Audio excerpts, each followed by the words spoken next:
మనలాంటి middle class వాళ్ళు 500-600 పెట్టి పనస్తోనలు కొంటారా చెప్పండి? అస్సలు కొనరు కదా. మేము కూడా కొనలేదు, జస్ట్ చూసి వచ్చేసాము. చూసారా రేట్లు ఎలా ఉన్నాయో?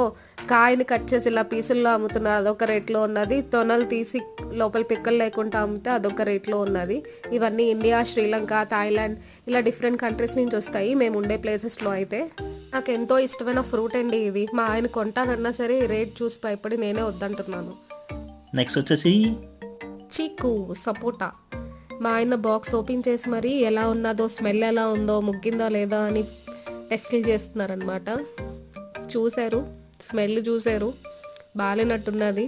బాక్స్లో పెట్టేసి మూసేసామన్నమాట. అలా కామ్గా అక్కడి నుంచి పక్కకి వెళ్ళిపోయాము. నెక్స్ట్ వచ్చేసి కరివేపాకు. మన ఇండియాలో అయితే 5కి 10కి మంచిగా ఫ్రెష్ కరివేపాకు దొరుకుద్ది. ఇక్కడ ఫ్రెష్ దొరుకుతుంది, కాకపోతే రేట్ చూసారు కదా ఎలా ఉన్నదో.